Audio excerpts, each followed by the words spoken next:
La séparation. Beaucoup la vivent dans le stress, la culpabilité, les remords, la tristesse. Des montagnes russes émotionnelles, difficiles à gérer. Mais la séparation, comme tout grand moment de la vie, n'est qu'une étape sur le chemin. Bien entourée et accompagnée, la possibilité d'une nouvelle vie est l'objectif à atteindre.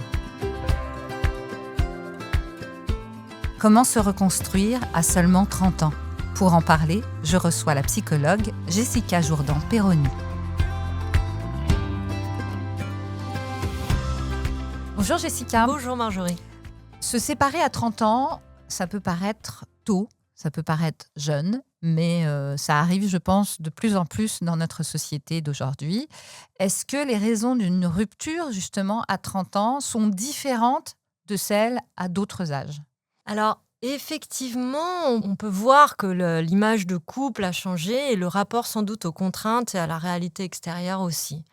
On pourrait se dire que on n'a plus le même rapport à ce qui nous contraint, qu'il y a quelque chose où peut-être que les trentenaires qui se séparent étaient dans cette première relation de couple sérieuse et ont cru à cette histoire qui allait durer toute la vie et que finalement c'est la désillusion. Alors, pour quelles raisons justement ? Est-ce que c'est la construction, le fait d'avoir un projet commun important, l'achat d'une maison ? Moi, j'ai pu recevoir des patients, effectivement, c'est au moment où il y avait cet engagement-là d'acheter ensemble, de construire son foyer. Et juste après, il y a séparation. Après, il y a aussi la question des baby clash, la naissance d'un enfant, le chamboulement. Il faut pouvoir retrouver une autre place qui amène beaucoup de fragilité dans le couple et qui peut faire que ça ne tient pas. Et aujourd'hui, on voit que des couples peuvent se séparer alors que l'enfant est très très jeune, dans les premiers mois de vie. Donc voilà, c'est cette question de finalement comment on va réussir à engager aussi sa vie d'adulte en travaillant, en étant parent, en construisant un projet de vie et de se confronter à une réalité qui ne correspond peut-être pas à celle qu'on s'était imaginée. Ces couples de trentenaires, le fait est, sont peut-être pas quand même les mêmes qu'il y a même 20 ou 30 ans, non ? On n'a pas la même idée du couple, même si on voit que les gens se marient quand même encore beaucoup aujourd'hui. Oui, alors pour cela, on peut imaginer différentes raisons.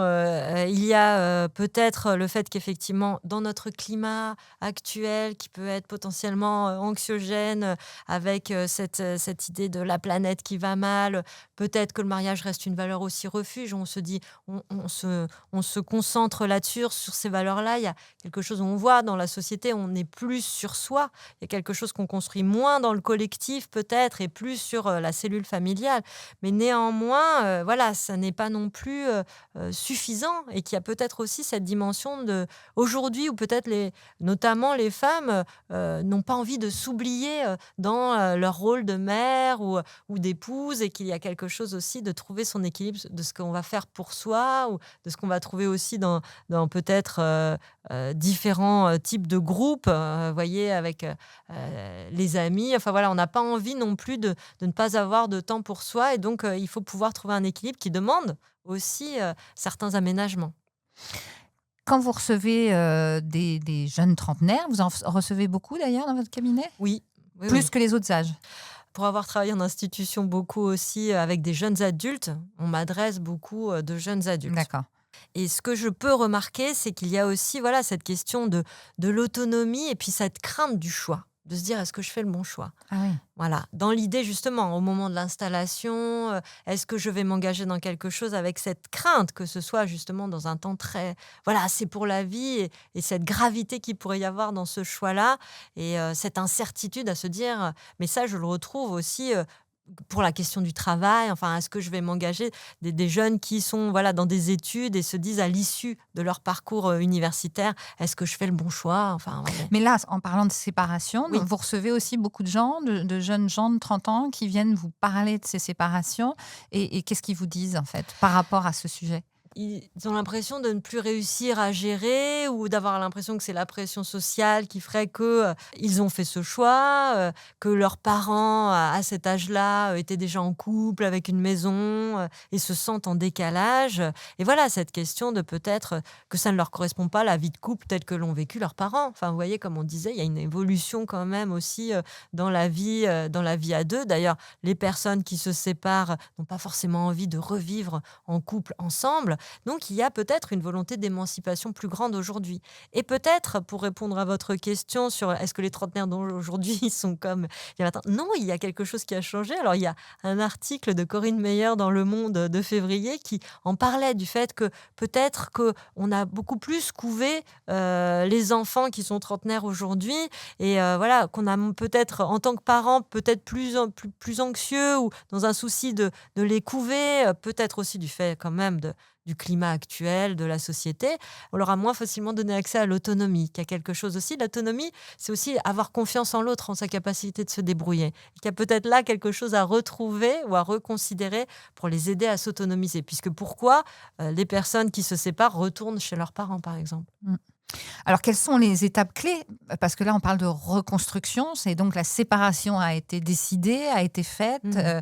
certes, semble-t-il, pas facilement, ce Mmh. que je peux comprendre, mais peut-être encore moins Mmh. facilement chez les trentenaires. Là, on passe à la reconstruction. Que cherchent-ils et surtout, comment peuvent-ils y arriver? Alors, la reconstruction, ça va être quand même l'idée de pouvoir faire le bilan de cette relation, de ce qui s'est passé de manière moins affectée, c'est-à-dire avec moins d'affect en jeu, parce que sinon, on peut très vite ou bien être dans l'invective, en vouloir à l'autre. Mais voilà, un lien, ça se construit à deux. Donc, c'est quand même important et puis constructif de pouvoir se dire quelle a été ma part dans cette histoire, comment, voilà, comment on aurait pu faire autrement, de peut-être reconsidérer maintenant, de vraiment voir quelles sont ses envies propres et ses limites dans les situations, pour se dire à quel moment on dit stop sur certaines choses pour ne pas avoir à trop prendre sur soi. Puisque là, à ce moment-là, si on prend trop sur soi, on risque ou bien de somatiser ou bien de... Voilà, donc il y a cette question de se dire, bon voilà, qu'est-ce qui est important pour moi, de quoi j'ai envie et comment ça peut se construire à deux. Voilà, ce sera cette idée-là, voilà, de refaire le point sur soi, sur ses envies, sur voilà, peut-être un temps aussi pour pouvoir être seul, parce qu'il y a parfois aussi ce passage de l'adolescence à on est au lycée, on rencontre son premier copain, finalement on s'installe directement avec lui, donc il n'y a pas eu de temps, on a vécu seul. Et ça aussi, ça interroge dans la capacité à pouvoir être seul, devenir adulte. Et finalement, c'est à 30 ans qu'on se retrouve seul à avoir à vivre ça. Qu'est-ce que c'est d'être seul avec soi aussi? Alors, il y a évidemment la séparation, mais il y a un autre mot qui peut être plus dur pour certaines personnes, c'est le divorce en fait. Oui. Alors peut-être qu'il y a moins de mariages aujourd'hui, mais le divorce, forcément, ça fait tout de suite penser à financier, Mmh. responsabilité, voir s'il y a des enfants. Mmh. Donc là, ça, c'est la reconstruction derrière ça, est-ce qu'elle est plus ou moins facile que la séparation? Alors, bon, symboliquement, il n'y aura pas les mêmes enjeux, effectivement. Maintenant, on a vu depuis 2017 et 2021 des lois quand même qui facilitent la procédure de divorce, à la fois pour que cela dure moins longtemps et aussi qu'il y ait l'intervention d'avocats qui permettent une facilitation de ces démarches. Donc, on voit aussi qu'il y a quand même cette idée de pouvoir rendre les choses moins difficiles. Il n'y a plus besoin de cette période de conciliation. Enfin voilà, des choses avec l'aide d'un tiers qui peuvent permettre aussi d'arriver à se séparer de manière moins douloureuse. Voilà, c'est aussi ça l'idée, c'est quand même de pouvoir se dire, on peut aussi trouver du soutien à l'extérieur pour arriver à terminer les choses, de manière, moins pénible. D'ailleurs, en parlant de ça, est-ce qu'il y a une différence dans la reconstruction entre la femme et l'homme? Il y avait déjà une différence dans la séparation, on l'a pu l'entendre dans les épisodes précédents. Là, c'est l'après. Mmh. On le vit différemment? Alors, je pense que, les raisons de la séparation, vont avoir des conséquences différentes selon si justement, il y a eu des histoires, voyez, d'adultère et que finalement on part avec, la personne avec laquelle on a trompé l'autre. Donc voilà, c'est là quand même l'enjeu d'être seul peut être différent chez l'homme, chez la femme, donc voilà, en fonction de ces raisons, on va pouvoir se reconstruire, différemment, vous voyez? Après, les décisions, si souvent la décision revient à la femme, ça c'est aussi, ça peut lui permettre aussi de se dire qu'elle va se reconstruire autrement, puisque c'est sa décision, et de s'appuyer sur sa capacité à mettre des limites. Ça, c'est très important. Et puis, voilà, de après trouver des moyens, s'il y a des enfants, de pouvoir fonctionner malgré cette séparation. Mais du coup, est-ce que, il y a un impact, de ce qui nous entoure pour se reconstruire? Je veux parler des psys, de la famille, des amis, des réseaux sociaux, des Mmh. plateformes. Est-ce que tout ça a un impact différent selon, le sexe? Alors, peut-être que justement pour les femmes, elles auront, plus facilement recours, à leurs amis, aux copines pour pouvoir se soutenir, dans ce temps, trouver voilà, à la fois une certaine solidarité, du soutien, et puis voilà, de pouvoir, faire des choses ensemble et se récupérer quoi, d'une certaine manière, voire même de se sentir plus libre et de pouvoir faire des choses, de manière plus fluide. Et la question des psys, peut-être que les femmes vont consulter avant séparation et que les hommes consulteront après séparation. Donc le soutien va être différent, mais néanmoins va permettre à chacun de pouvoir, reconsidérer sa vie, ses priorités. Et concernant la famille, alors, bien sûr, il peut y avoir des enjeux. Parfois, justement, et dans ce temps où on disait, il peut y avoir un temps de régression, Mmh. dans la famille. Donc il peut y avoir des enjeux de dépendance, mais néanmoins, dans la plupart des cas, elle peut être d'un grand soutien, et là, c'est toujours, très important de ne pas se sentir seul dans certaines situations. De pouvoir, voilà, avoir, des soutiens à différents niveaux pour pouvoir aussi, avoir l'énergie pour se reconstruire. Les réseaux sociaux, on en parlait. Est-ce qu'ils peuvent avoir, un certain impact, en fait, sur la séparation, puis la reconstruction?